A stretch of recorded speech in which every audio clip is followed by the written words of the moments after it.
de aquí a dónde van a viajar. Esto para que podamos ver dónde están ellos. Están en todo este territorio, ¿no? Territorio de cultura griega.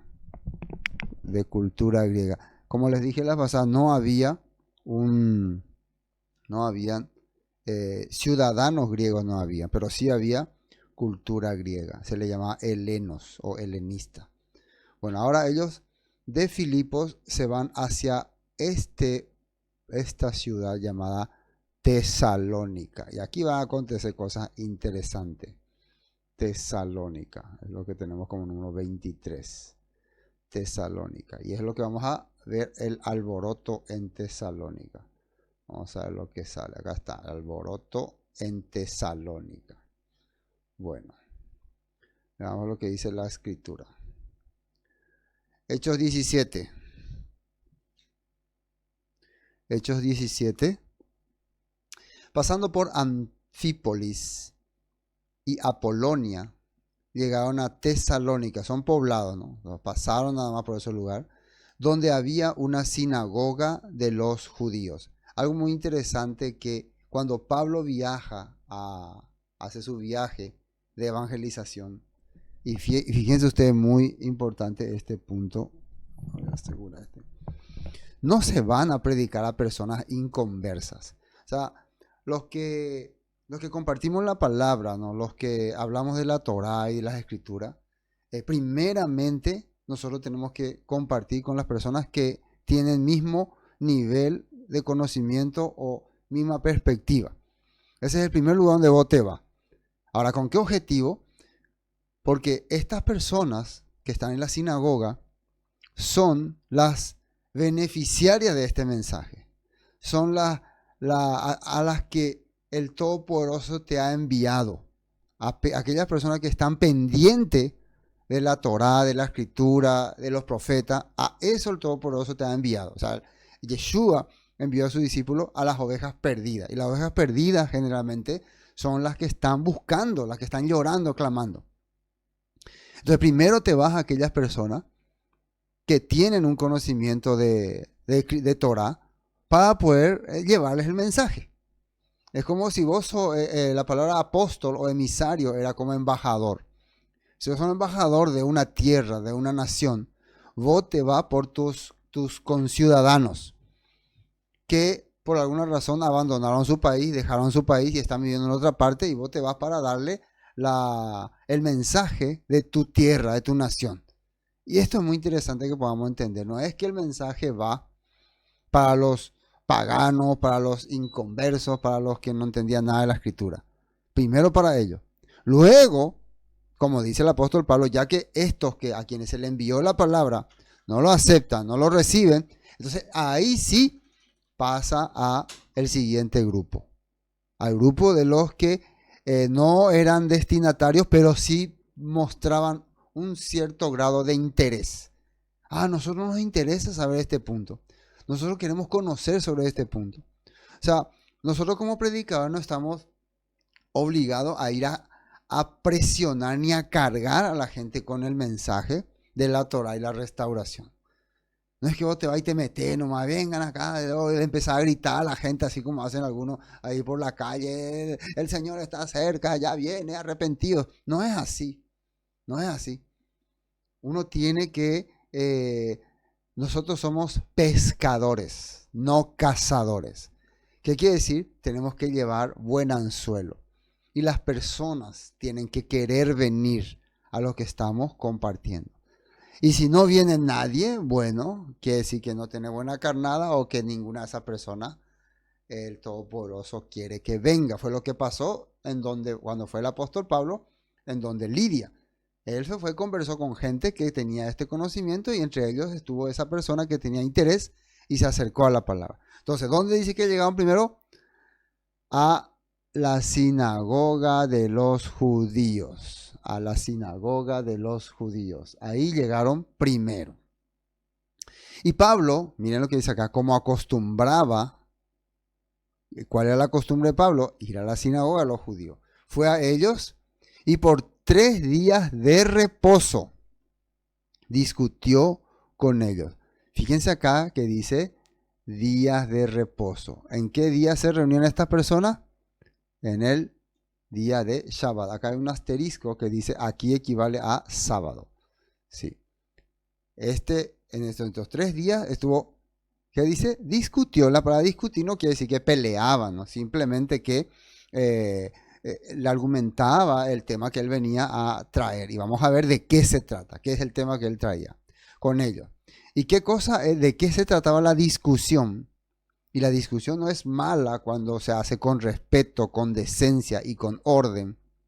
Declarando, y atiendan muy bien este punto, qué tipo de discusión hacía, declarando y exponiendo por medio de las escrituras. ¿Por medio de qué? De las escrituras.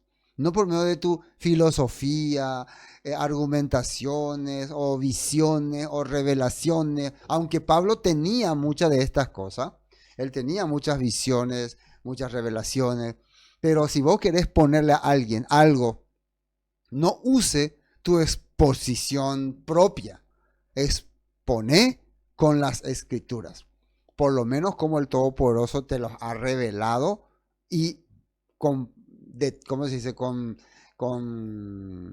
argumentos, con pruebas bíblicas. Declarando y exponiendo por medio de las escrituras, que es lo que él quería declarar, que era necesario que el Mashiach, que era esperado por todos los judíos, padeciese y resucitase de los muertos. Y que Yeshua, a quien yo os anuncio, decía el apóstol Pablo, es el Mashiach. O sea, primero les quería hablar acerca del Mashiach. El término Mashiach es un término conocido para el judaísmo. ¿Y a quién estaba él llevando este mensaje? A los judíos. No le va a llevar a los griegos que no conocen nada de cerca del Mashiach. Llevaba a los judíos. El término Mashiach era un término que era exclusivamente de los judíos. Y resucitase, que era necesario que el Mashiach padeciese y resucitase de los muertos, y que Yeshua, primero le habla del término Mashiach, y después le hace entender que para él, ese Mashiach del que habla la escritura, es este hombre llamado Yeshua, o acá dice Jesús. ¿Se dan cuenta, no? Como Pablo está explicando. Entonces, primero un término que ellos conocen, y después le presentaba al que él estaba considerando como Mashiach. Bajo la nota 3. Nota 3. Hay muchísimos textos que nosotros podemos pensar que el apóstol Pablo usó, pero una de las cosas que creo es que jamás habrá usado el Nuevo Testamento, ¿no? Porque él no tenía Nuevo Testamento. O sea que si vos querés exponerle a alguien, a judíos o a personas que conocen la palabra sobre el Mashiach, sobre el término Mashiach, que es ungido, tenés que irte al Tanakh, al Antiguo Testamento. Y veamos lo que dice acá, empezando por Génesis capítulo 22, versículo 7. Esto es cuando Abraham le lleva a su hijo Isaac porque el padre le dice que le sacrifique, pero acá hay una palabra clave que quiero mencionar. Isaac se dio vuelta y le dijo a Abraham: Padre. Sí, hijo mío, dice su papá, ¿no? Contestó Abraham. Tenemos el fuego y la leña, dijo el muchacho. Pero ¿dónde está el cordero para la ofrenda quemada? ¿Dónde está lo que vamos a ofrecer como holocausto, ¿no? Y miren lo que dice Abraham. Elohim, para ese momento Abraham sabía que la ofrenda iba a ser su hijo, ¿no? Pero él le dice, ¿no? Elohim, el Eterno Todopoderoso, proveerá un cordero para la ofrenda quemada, hijo mío. Contestó Abraham. Así que ambos siguieron caminando juntos. Entonces, Elohim proveerá. Esto es muy importante porque en el mundo judío se considera que el sacrificio, la akedá, la atadura de Isaac, es como un acontecimiento de redención. En el mundo judío se considera así hasta en la actualidad, que la atadura de Isaac, la akedá de Isaac, es como está representado como un acontecimiento de redención para el pueblo de Israel. Bueno, nosotros utilizamos este texto como para poder también entender que probablemente la acción de Yeshua en el tiempo en que él vino, llevando el mensaje y siendo sacrificado por los pecados del pueblo, sea también un acontecimiento de redención. Es una parte de la escritura que puede ser que nos muestre, o sea, que nos está mostrando lo que el apóstol Pablo quiere decirle hoy a los tesalonicenses. O sea, por ejemplo, aquí a los tesalonicenses. Bueno, vamos a otro texto, Salmo 2:1. Dice este salmo: ¿por qué están tan enojadas las naciones? ¿Por qué pierden el tiempo en planes inútiles? Los reyes de la tierra se preparan para la batalla. Los gobernantes conspiran juntos contra del eterno, contra el todopoderoso, y miren acá, y en contra de su ungido. Fíjense que la escritura habla de que los reinos del mundo se quieren rebelar contra el eterno, pero no se pueden rebelar contra el eterno sin que esté su representante, y contra su ungido, porque su ungido fue colocado por el eterno. Entonces, una de las características que Pablo le está enseñando a los tesalonicenses, los gobernantes, Poncio Pilato, nuestras autoridades, en realidad se rebelaron contra el ungido, pero en realidad se están rebelando contra el eterno, porque eso decía el Salmo. ¿Qué decía acá? Rompamos las cadenas, gritan, y liberémonos de ser esclavos de Dios. O sea, no queremos hacer las cosas que el Todopoderoso dice. Eso es lo que el ungido viene trayendo el mensaje del eterno.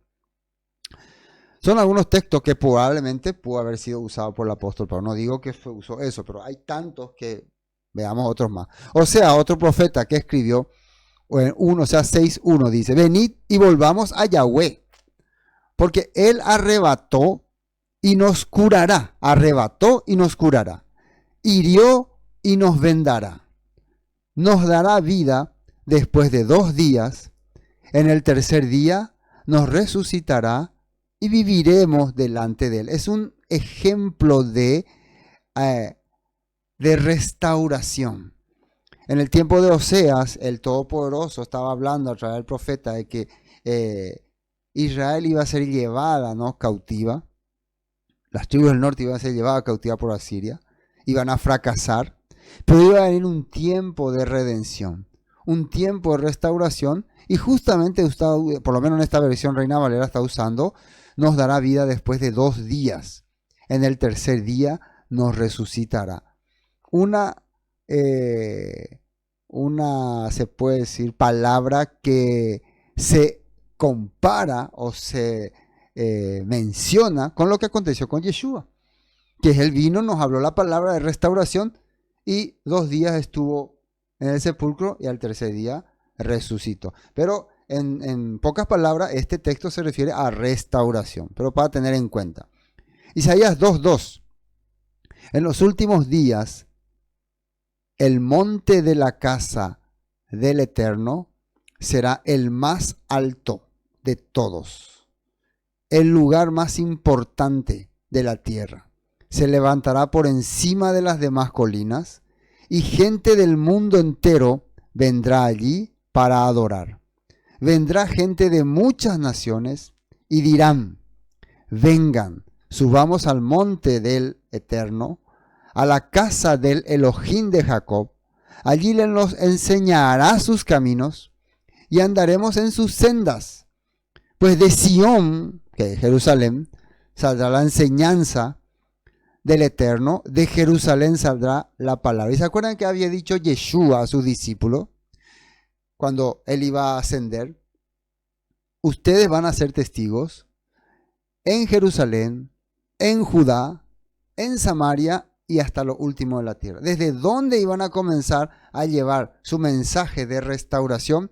Desde Jerusalén. Entonces ya esto estaba siendo anunciado por los profetas, lo que Yeshua también mencionó. ¿Y qué mensaje iban a hacer? El que iban a llevar mensaje del Altísimo, o sea, de la Torah. Salmos 22:22. Es un salmo profético de David, hablando acerca de lo que iba a acontecer con el Mesías de forma simbólica. Anunciaré, dice, tu nombre a mis hermanos. Entre tu pueblo reunido te alabaré. Alaben al Eterno todos los que le temen. Hónrenlo descendientes de Jacob. Muéstrenle reverencia, descendientes de Israel. Entonces, ¿para quién es el mensaje? ¿A quién se le va a anunciar el nombre del Eterno, la vivencia del Eterno, el Shem? A los descendientes de Jacob, a los descendientes de Israel. Que estén dispersos en todas partes. Continuando el Salmo 22:30 dice, nuestros hijos también los servirán. Las generaciones futuras oirán de las maravillas del Señor. A los que aún no han nacido, les contarán de sus actos de justicia. Ellos oirán de todo lo que Él ha hecho. Es un salmo que habla de que hasta los aún no nacidos un día van a recibir el mensaje de este ungido restaurador. Y si ustedes leen todo el Salmos 22, prácticamente tiene una profecía, dicen algunos, a 100% mesiánica.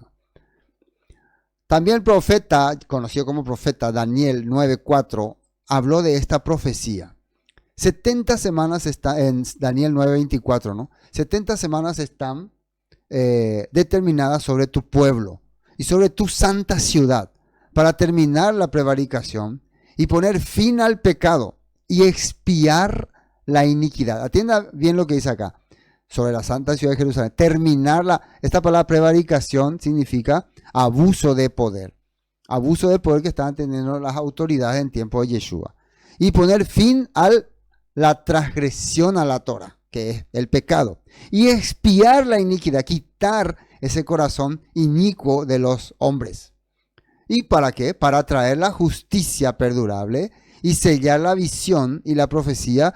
¿Y qué dice ahí? Y ungir al santo de los santos.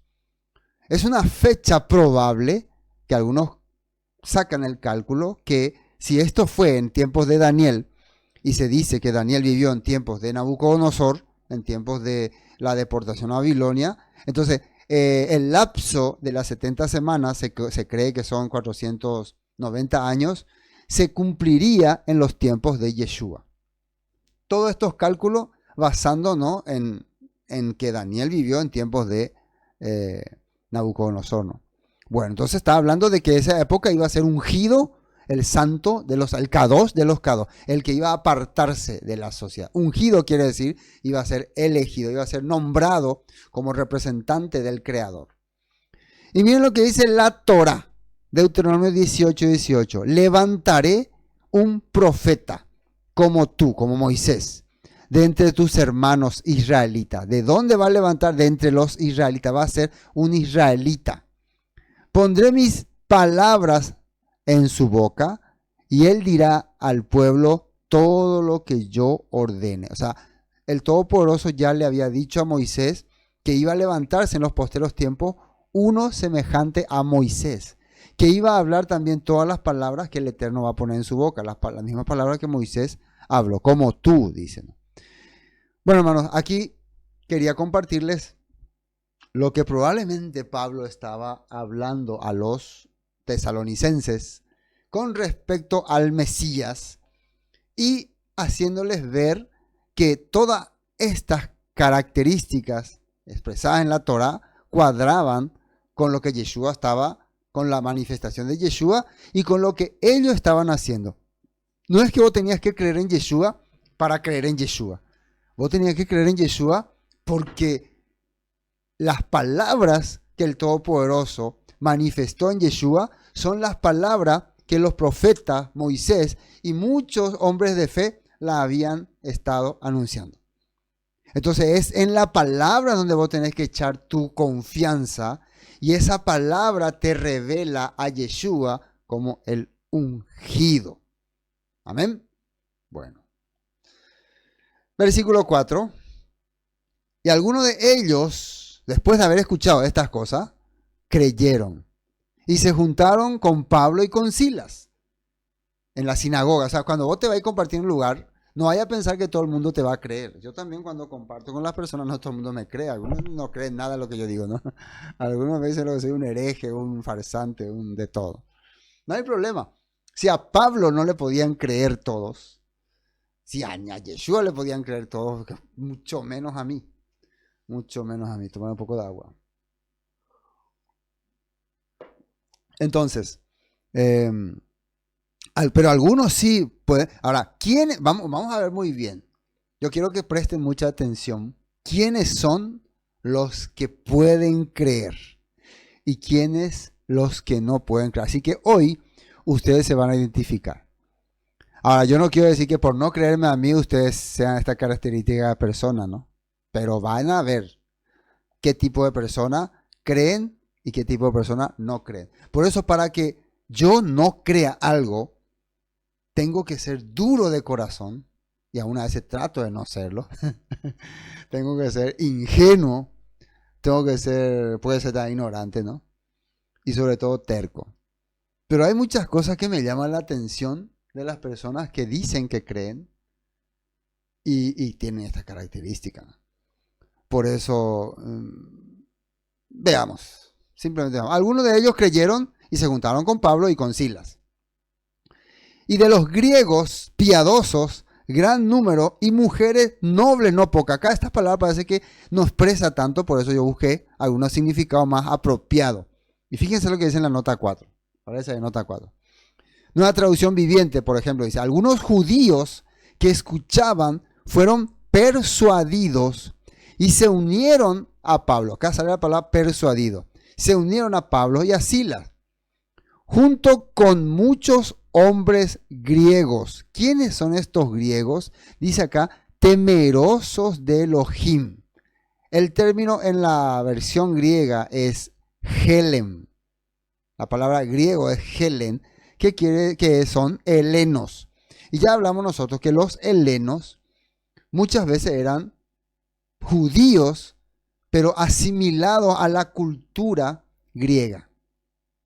Hombres de origen judío, de antepasado judío o israelita, pero que se asimilaron a la forma de vivir de los griegos o de los helenos. Y muchas veces estas personas ya no eran considerados judíos por los judíos, pero muchos de ellos que dice que tenían temor de Dios, a pesar de que su cultura, su forma de convivir no era como los judíos, seguían teniendo temor de Dios. Eso es lo que yo muchas veces quiero resaltar, que si la escritura mismo nos muestra, ¿no?, que no todas las personas tenían que tener una vivencia como judíos, no todos tenían que hablar hebreo, no todos tenían que usar talí, no todos tenían que usar barba, no todos tenían que hacer, no todos tenían que seguir el ritual judío para ser temerosos de Elohim, para temer a Elohim. Y la Biblia los menciona. Y ellos estaban también ahí porque querían aprender también. De ahí que en el concilio de Jerusalén se determinó que no se le imponga nada a estos helenos que están viniendo a la fe, sino que ellos mismos, si quieren saber sobre la palabra y si tienen temor del Eterno, que se vayan acercando a la sinagoga para ir aprendiendo la Torah. Y no piensen ustedes que en toda la sinagoga iban a hablar de Yeshua. En la sinagoga se hablaba de la Torah, de los profetas. Entonces, ¿cuál era la función de Yeshua, de la palabra que llevaban los apóstoles sobre Yeshua? Regresar a la Torah. Y si ya había griegos que estaban regresando a la Torah, entonces eso era digno de alabanza. Y lo que ellos podían comprender es que este hombre Yeshua, este judío Yeshua, nos está abriendo las puertas con más razón a nosotros para que no necesitemos cambiar nuestra forma de vivir tal vez o de vestirnos o de hablar, sino que regresemos a los principios establecidos en la Torah y esperemos un día el reino que va a ser restaurado. Entonces estas personas también estaban ahí y un gran número de mujeres prominentes. Y busqué en la palabra griega, esta palabra prominentes o nobles que dicen el Reina Valera, y es la palabra guné. Guné, que es igual que decir personas casadas o personas ya, la palabra más correcta sería que ya buscaban algo serio, que ya no estaban de joda, como se puede decir, ¿no? Que ya las personas casadas que querían restaurar sus vidas. Generalmente muchas de estas personas querían regresar. Así, un ejemplo tenemos, por ejemplo, la mamá de Timoteo, la abuela de Timoteo, que ellos habían adoptado la cultura griega, pero en el fondo de sus corazones todavía tenían temor al Eterno y por eso siempre buscaban la palabra, buscaban la escritura y ahí aparece Timoteo, ¿no? Y Timoteo estaba acompañando en este viaje evangelístico. Entonces estas eran las gune, mujeres prominentes, mujeres que tal vez sus maridos se habían apartado de la fe por haber adquirido la cultura griega, pero que de igual manera ellos no querían dejar sus orígenes y siempre iban y participaban de las reuniones y estudiaban lo que se trata de la fe en el Eterno en la sinagoga. Estas personas fácilmente abrieron su corazón porque ellos no iban de pura religiosidad a la sinagoga. Iban porque buscaban una conexión con el Eterno, buscaban una conexión con el Todopoderoso y al ver al apóstol Pablo hablar tan claramente, tan específicamente, se conectaban fácilmente. Es lo que pasa con la persona que va a una reunión para aprender, para conocer, y otro que va simplemente para hacer número. Nunca cambia su corazón, siempre se convierte en un religioso sin convicción, nunca puede dialogar abiertamente y ante cualquier cosa cierra su corazón. Bueno, entonces los judíos que no creían, fíjense, está el otro grupo, judíos que creyeron, entre ellos estaban piadosos, nobles, prominentes. Y el otro grupo no creían. ¿Qué es lo que no creían? No creían que los goín, los gentiles, los griegos puedan ser parte de esta promesa. No creían que estas palabras, que estos textos de la escritura se relacionen con Yeshua. No creían. Pero ¿qué es sobre todo lo que no creían? Desde mi perspectiva por lo menos. Para mí, que ellos no creían que tenían que regresar a la Torah. Miren, entonces los judíos que no creían, teniendo, que dice ahí, celos, tomaron consigo a algunos ociosos, hombres malos, y juntando una turba, alborotaron la ciudad y asaltando la casa de Jasón. Esta característica religiosa, que haya usado evangélicos, que haya usado católicos, que haya usado judío, es prueba de personas que no quieren creer en la Torah. Católicos usaron esto, evangélicos usaron esto, judíos usaron esto, musulmanes usan esto, esta técnica de celo. Cuando vos ves que alguien está llevando un mensaje que abre el corazón y vos te sentís como menos, te sentí como, ay, ¿por qué ellos le están creyendo? Entonces empezás a querer intervenir de una forma arbitraria y turbadora y alborotadora. Estos son falsos, no le escuchen. Siempre queriendo poner veneno en las personas que están escuchando a otro, contaminando a otras personas, metiendo ideas negativas sobre la persona, no sobre las ideas. Nosotros tenemos que debatir ideas, no atacar a la persona. Si no nos cae bien una persona, bueno, está bien. Pero nosotros sus ideas son los que tenemos que debatir, argumentar, siempre respetando al individuo, al ser. Pero aquí ellos tenían celo de la palabra y en vez de defender o demostrar textos que no cuadran, empezaron a buscar gente que no dialoga, estos ociosos. Personas que no le gusta dialogar, que solamente le gusta alborotar. Por eso siempre van a ver a gente que crea escándalo, buscando alborotar. Entonces los judíos que no creían, teniendo celos, tomaron consigo a algunos ociosos, hombres malos, y juntando una turba, alborotaron la ciudad y asaltando la casa de Jasón, procuraban sacarlos al pueblo. Crearon un escándalo. Este es el famoso alboroto en Tesalónica. La ciudad entera alborotaron. Vamos a lo que dice en la nota 5. Entonces ciertos judíos tuvieron envidia, acá sale la palabra envidia, y reunieron a unos alborotadores de la plaza, del mercado, o sea, gente del mercado, dice, ¿no? Para que formaran una turba e iniciaran un disturbio. Atacaron la casa de Jasón, Jasón en la casa donde se estaba compartiendo esta palabra, en busca de Pablo y Silas, a fin de sacarlos a rastras y entregarlos a la multitud. Recuerden que por 3 Shabbat, quiere decir que durante 15 días que Pablo estaba compartiendo en ese lugar, ya mucho llegó la información sobre el mensaje que Pablo estaba teniendo. Y eso no le gustó, ¿no?, a ellos. Entonces empiezan a crear problemas. Miren lo que dice acá en 1 Tesalonicenses 2:14. Y luego, amados hermanos, sufrieron persecución por parte de sus propios compatriotas. De esta manera imitaron a los creyentes de la iglesia de Elohim en Judea, quienes por su fe en el Mesías Yeshua sufrieron a manos de su propio pueblo, los judíos. Entonces Pablo estaba recordando en esta carta a los tesalonicenses que ellos sufrieron persecución por parte de sus propios compatriotas, ahí los habitantes de la ciudad que crearon el alboroto. Pablo se acuerda de eso. Bueno, entonces los judíos que no creen. Entonces, esa es la reacción de la persona que no cree. Hermano, si vos no crees a alguien, si ustedes, algunos no me creen a mí, ¿no? No necesitan odiarme, no necesitan alborotar a otra persona en mi contra. Debatan las ideas. Vamos a ver, el pastor Sergio dijo de esta manera, vamos a ver, yo te voy a mostrar la forma que no es así, voy a debatir, pero siempre respetando al hermano Sergio, al pastor Sergio, como quieran llamarme, al hereje Sergio, pero yo voy a mostrar unos textos que contradicen totalmente lo que está diciendo. Entonces cuando muestre esos textos, yo voy a darme cuenta que tal vez estaba hablando mal o no entendí muy bien, y también yo me voy a reivindicar. Yo estaba enseñando mal y puede ser que muchas cosas no entiendo. Entonces, aprendo.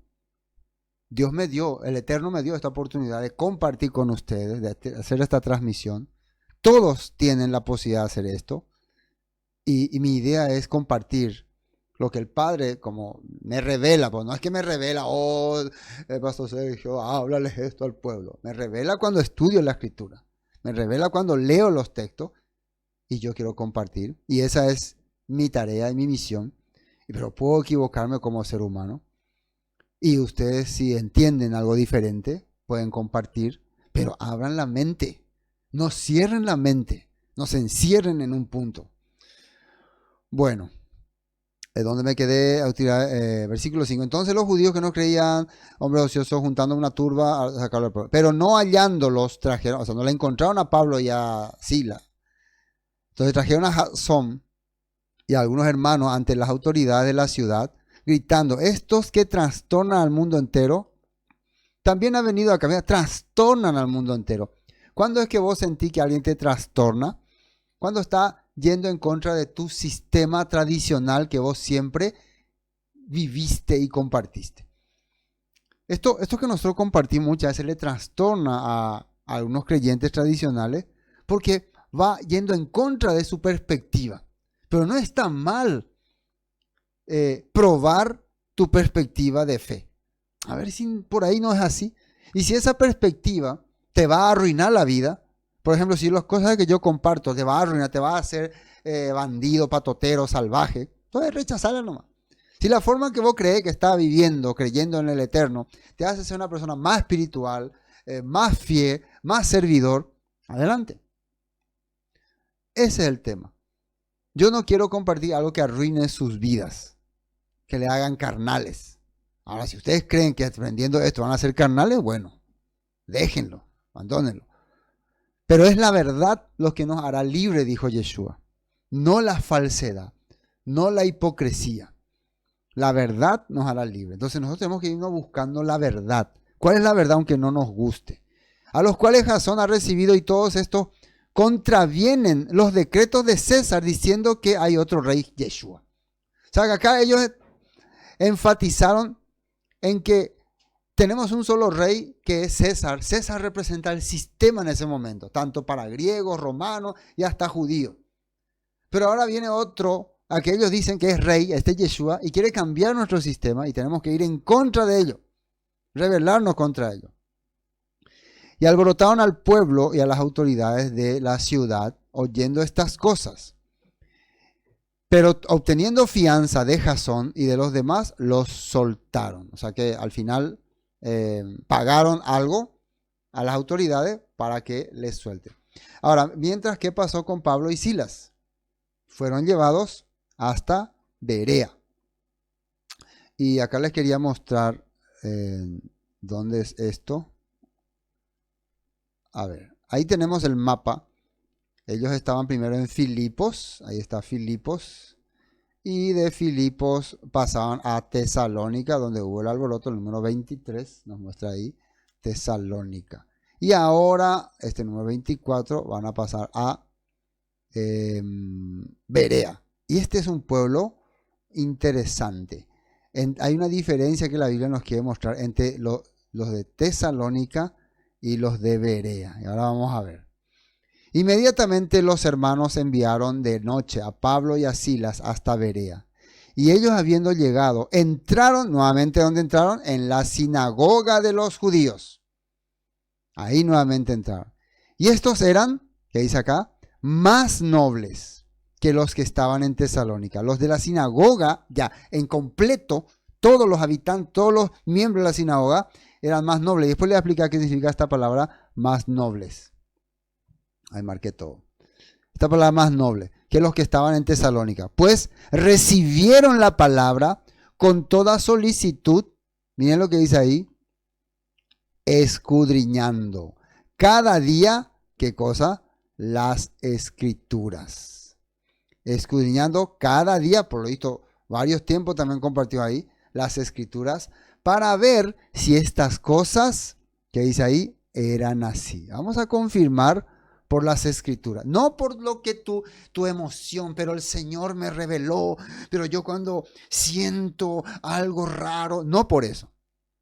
No por sentimiento, ni emocionalismo, ni fanatismo, sino escudriñando, investigando las escrituras. Si esto que están diciendo estos hombres eran así. Vamos a ver un poco, vamos a mirar un poco, vamos a observar.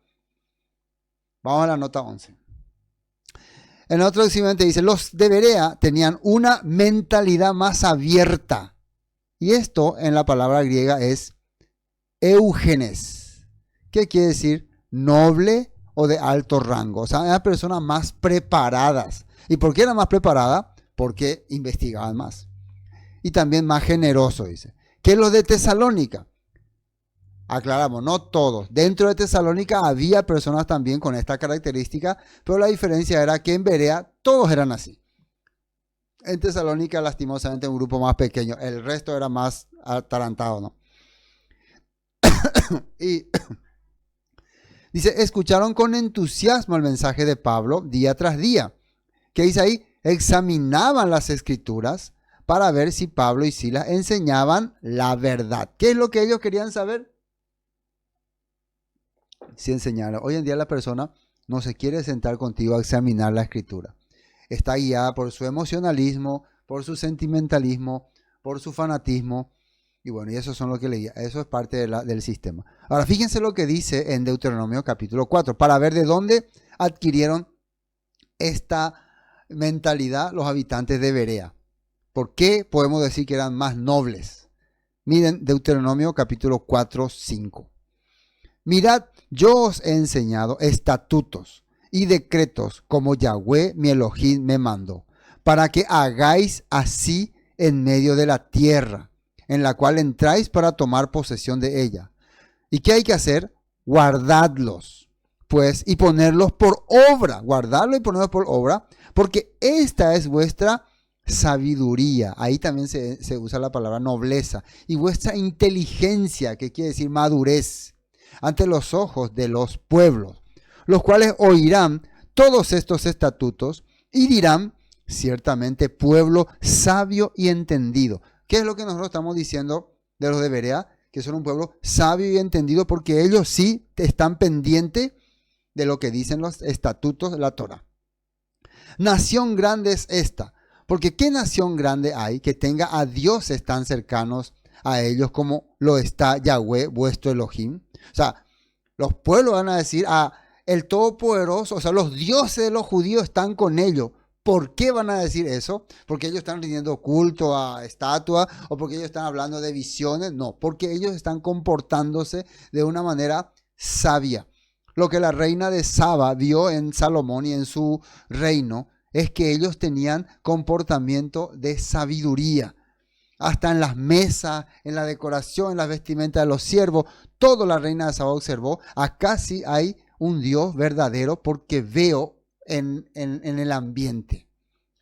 Nosotros no vamos a mostrar a nuestro Dios en imágenes, ni en estatuas, ni en ninguna cosa de sueños y visiones, sino en nuestro andar, en nuestro comportamiento, en nuestra educación, en nuestra manera de respetar a otro. Allí va a ver la gente que realmente estamos sirviendo a un Dios verdadero, a un Elohim verdadero. ¿Y qué nación grande hay que tenga estatutos y juicios como es toda esta ley, o sea, esta Torah, que yo pongo hoy delante de vosotros? Eso van a decir las personas, está diciendo acá en Deuteronomio. Y Segunda de Reyes, capítulo 17, 37, ¿no? Dice, en todo momento asegúrense de obedecer los decretos, las ordenanzas, las instrucciones y los mandatos que él escribió para ustedes. No deben rendir culto a otros dioses. No olviden el pacto que hice con ustedes y no rindan culto a otros dioses. Adoren solo al Señor, su Elohim. Él es quien los librará de todos sus enemigos. Entonces, hermanos, estamos viendo cómo el Todopoderoso nos muestra su voluntad y su misericordia cuando podemos conocer la Escritura, cuando podemos tener la Escritura como base en nuestro corazón. Eso era lo que tenían los habitantes de Berea. Bueno, continuemos con palabras de Yeshua. Vamos a terminar con las palabras de Yeshua. Juan 5:39. Atiendan muy bien lo que Yeshua mismo dijo. Escudriñad las Escrituras, porque a vosotros parece que en ellas tenéis la vida eterna, y ellas son las que dan testimonio de mí. ¿Qué es escudriñar? Investigar, averiguar, estudiar, porque ustedes piensan que en la Escritura es la vida eterna. Usted dice acá, porque vosotros os parece, dice. Ustedes sienten tienen el pensamiento de que en ellas tenéis la vida eterna. Y ellas son las que dan testimonio de mí. Ese de mí significa de mi enseñanza. Las Escrituras son las que revelan las enseñanzas que yo le estoy diciendo. Si ustedes quieren saber si lo que yo le estoy diciendo es cierto, averigüen ahí. Juan 5:46 dice, porque si creyerais a Moisés, me creeríais a mí, porque de mi enseñanza escribió él. Pero si no creéis a sus escritos, ¿cómo creeréis a mis palabras? Fíjense muy bien algo interesante que Yeshua dijo. Sus escritos son mandamientos de Elohim dados a Moisés. Mis palabras, Yeshua enseñando los mandatos de Moisés. Muy fácil de entender. Yeshua enseñaba los mandatos de Moisés. Yeshua enseñaba la manera que Moisés explicó que hay que seguir al Eterno. Yeshua era entonces el profeta que Moisés anunció. Yeshua era entonces el ungido que el Todopoderoso anunció. 1 Pedro 1:10 dice así. Los profetas que profetizaron de la gracia destinada a vosotros, inquirieron diligentemente, indagaron acerca de esta salvación. Miren, vos querés hablar de la salvación, vos querés hablar del rescate de este sistema para ser parte del reino que va a establecer el Eterno. Inquirí, indagá con diligencia. ¿Qué significa con diligencia? Con pulcritud, con preparación. Escudriñando qué persona, qué tiempo indicaba el Rúa del Mesías que estaba en ellos, el cual anunciaba de antemano los sufrimientos del Mesías y las glorias que vendrían tras ellos. Los profetas investigaron lo que estábamos usando al principio cuando hablamos desde el mensaje que se dio en Tesalónica. Todo lo que los profetas hablaban, que se relacionaban con los últimos tiempos, relacionado a la vivencia y a la actitud y a la obra que haría el Mesías, ellos ya lo habían investigado, averiguado. Que esta fe estaba revelada para ustedes, dice. Bueno, vamos a terminar. Versículo 12. Así que creyeron muchos de ellos y mujeres otra vez. Mira, aquí en Berea, estamos ya en Berea, hay una diferencia. Creyeron muchos. Griegas de distinción y no pocos hombres. A ver qué dice esta nota. Como resultado, muchos judíos creyeron, como también lo hicieron muchos griegos prominentes, tanto hombres como mujeres. Esta palabra prominente significa de de preparación alta. Y uno diría, pero la palabra no es para los ignorantes, para los pobres, para los inútiles. No, la palabra es para los que buscan el superarse, avanzar, no retroceder. El que retrocede va a ser siempre instrumento de tortura y de esclavitud. Por eso siempre recomienda aprender. Cuando los judíos de Tesalónica supieron que también en Berea era anunciada la palabra, fíjense lo que hacen las personas que no creen. No satisfechos con lo que hicieron en Tesalónica, escucharon que en Berea se estaba llenando la gente con la fe, fueron allá también y alborotaron la multitud. Pero inmediatamente los hermanos, porque ellos lo que querían encontrar a Pablo, enviaron a Pablo que fuese hacia el mar, y Silas y Timoteo se quedaron allí. Y los que se habían encargado de conducir a Pablo le llevaron a Atenas. Y habiendo recibido orden para Silas y Timoteo de que viniesen a él lo más pronto que pudiesen salir. O sea, Pablo lo llevaron, dice, a Atenas, mientras Silas y Timoteo se quedaron todavía ahí en Berea, pero recibieron orden de acompañarle. Y acá va a ocurrir algo interesante con Pablo en Atenas. Atenas era una ciudad muy importante para los griegos y era una ciudad muy religiosa. Y a Pablo se le ocurrió ir ahí. Pablo en Atenas, dice el siguiente capítulo. ¿Dónde es? Según nuestro mapa, a ver, entonces, tenemos Filipos, Tesalónica, Berea, y ahora Pablo va, mira, un largo viaje hizo, ¿no? Va acá es cuando le sacaban al mar. Fíjense que Berea no tenía costa al mar, Tesalónica así, entonces de acá le sacaron hasta aquí, hasta el mar, y después viajó todo esto y llegó a Atenas. Aquí está Atenas. Y vamos a ver el 21, que después va a pasar a Corinto y así está. En Atenas, va a ser un tema muy interesante, muy importante, porque acá Pablo va a ver varias cosas, va a usar filósofos, y algunos dicen que Pablo ahí se equivocó. No es que se equivocó. Para mí que usó una estrategia muy importante y que la cual nosotros también hoy en día o la usamos, es investigar y averiguar sobre el pensamiento de la persona, la creencia de la persona, para poder transmitirle la fe que vos querés darle. Hermanos, espero que hayan podido pasar un momento muy edificante compartiendo con nosotros este capítulo. En la próxima semana vamos a continuar el capítulo 17, ya Pablo en Atenas. Creo que hoy nos va a faltar tiempo. Y el Todopoderoso siempre les bendiga. Estamos rumbo a Shavuot. Hoy vamos a entrar con el día 22, es la tercera semana. Y prepárense para la gran fiesta de Shavuot este 15 de junio. Nuevamente en el Hotel Dance Heinz. Esperamos que el Todopoderoso pueda bendecirnos. Es la fiesta del Eterno, la fiesta de la Torah. Y si somos fieles a la palabra, participaremos todos juntos. Amén. El Todopoderoso les bendiga. El Todopoderoso les dé la gracia y la misericordia para todos. Shalom.